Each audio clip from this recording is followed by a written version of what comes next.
The sun rose slowly over the green hills of Riverside Town. The air was cool, the chimneys gave out thin smoke, and the sound of the river moved gently between the houses. In front of a small shop stood a wooden cart, a tired mule tied to it, and two men ready to begin a long journey. The old merchant, Mr. Richard, had loaded the cart with sacks of flour, beans, soap, oil, and medicine. All of it was meant for the poor people of Hilford Village, who were suffering from hunger and fever after many weeks of dry weather. The two men were not alike. Aaron had a kind heart. He often gave food to others, even when he had little himself. People trusted him because his face showed calm and warmth. William, however, was very careful with money. He never liked to spend more than he must, and he believed that saving coins was the only way to stay safe. Mr. Richard knew that this road would test them both. Before they left, he gave Aaron a sealed letter for the headman of Hilford. Then he looked at William's small wooden chest where he kept coins and said gently, "Remember, trust in people brings more than fear ever will." This journey is not only about carrying sacks, but also about carrying hearts. The cart rolled away. The mule's bell gave a soft ring as the town grew smaller behind them. The road stretched across empty fields, the grass brown from dry winds. Not long after, they saw a woman under an old oak tree. She held her little boy in her arms. His face was red with fever, his lips cracked, and his small body shook. Aaron stopped the cart quickly. He poured water on a cloth and placed it on the boy's forehead. He gave the mother a little water in her palm to feed him slowly. He even laid a blanket over them for warmth. William frowned. "We must save our water and blankets," he whispered. "The village ahead will need them more than this one family." But Aaron shook his head. "If we do nothing now, this boy may not live." He left the woman some dried apples and a bar of soap. As the cart moved again, Aaron felt lighter in his heart, while William's worry grew heavier. By midday, they reached the river. The bridge had broken in the last storm, so travelers crossed by ferry. The ferryman asked for double payment. Aaron paid for himself, for William, and also for a poor shepherd who had lost his coins when his goat pulled him into the stream. William pressed his lips tightly, unhappy to see coins leaving their pouch. On the far bank, a boy appeared with a wooden staff. Barefoot but steady, he showed them how to push the cartwheel out of the mud. He also guided them to a safe road beneath the cliffs. "Do not take the main road," he warned. "Highwaymen wait by the thorn trees." Aaron thanked him and gave him apples. William stayed silent, his mind counting the food they had lost. That night they rested at an inn.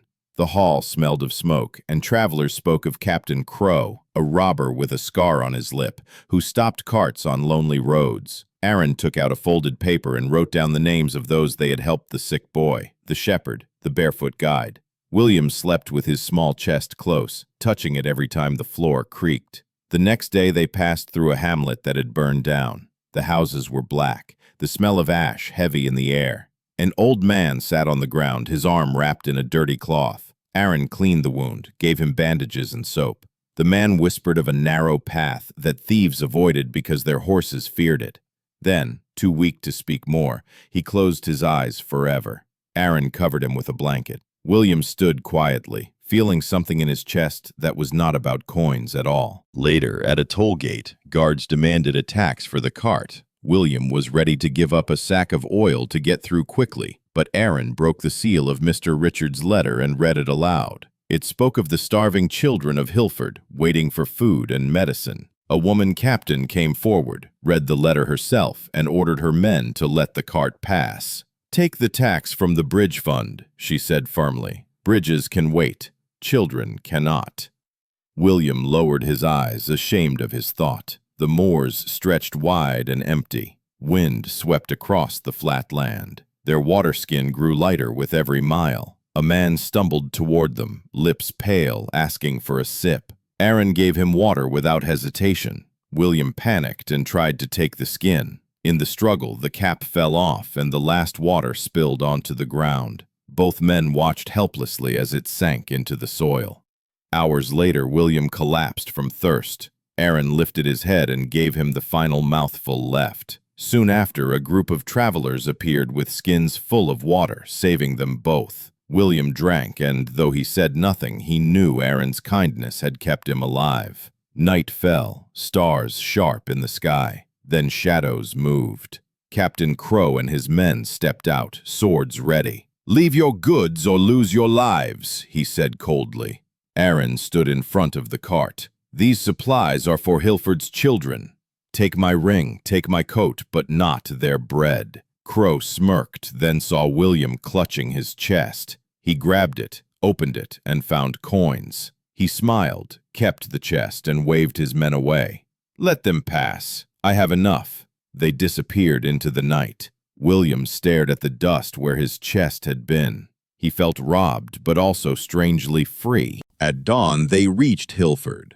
Mothers, children, and elders filled the square. Their faces were thin, their hands shaking. Aaron gave out flour, oil, soap, and medicine. The headman read Mr. Richard's letter, which forgave an old debt and promised more help if everything was shared fairly. Aaron kept a register, writing names. William stood by the scales, making sure the measures were correct. When a boy tried to take 2 bars of soap, William knelt and spoke kindly. The boy gave 1 back. For the first time, William's careful nature helped fairness, not greed. That night, many sick villagers came to the clinic. Their bodies were hot with fever, and the small building soon grew crowded with patients. Aaron worked without rest. He boiled water, carried buckets, and cleaned wounds. William brought firewood, tore bandages, and washed hands. Children cried. Mothers prayed. The nurse mixed powders into cups. Slowly, the fever began to fall. By morning, some laughter returned to the village. The headman thanked them and offered shawls, bread, and milk. Then, William surprised everyone. He went to the cart, lifted a hidden board, and pulled out silver coins he had kept secret since the start. He handed them to the headman.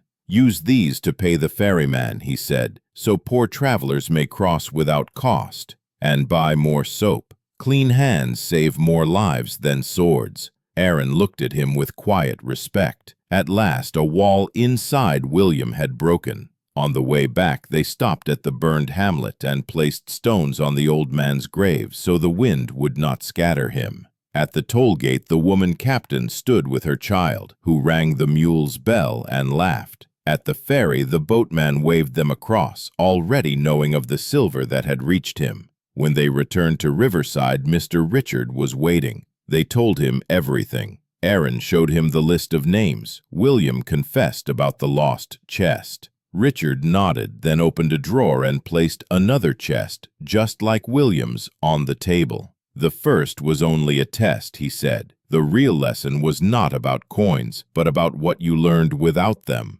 From that day, he made Aaron and William partners in his trade. Seasons passed. Hilford built ponds to catch rain. The clinic stayed full of soap and medicine. The ferryman gave free crossings to the poor. Captain Crow once came quietly, asking for medicine for a woman, leaving his knives as payment. William created a shelf in the shop for sacks prepaid by others, writing "held" beside each in the ledger. Aaron traveled often, adding more names to his lists. One evening, as they stood together on a hill watching lanterns glow in the valley, Aaron said, "An open hand carries light farther than a closed hand carries weight." William finally agreed. One afternoon, a woman entered Richard's shop with a boy. She held up a bar of soap and said softly, "This saved us," offering 2 eggs in payment.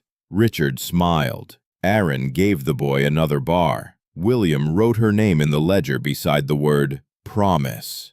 The shop felt brighter than any treasure chest, because kindness filled it more than silver ever could. As the years turned, the village changed. New shops opened, children grew into workers, and fields bore harvest after harvest. Yet people never forgot the 3 men in Riverside Town who had shown them what true wealth meant. They spoke of Richard's smile, Aaron's open hands, and even William's ledger marked with the word "promise." The real wealth of a man is not measured in coins or land, but in the trust he earns, the lives he helps, and the love he leaves behind. Silver fades, chests rust, But generosity, once given, lasts forever.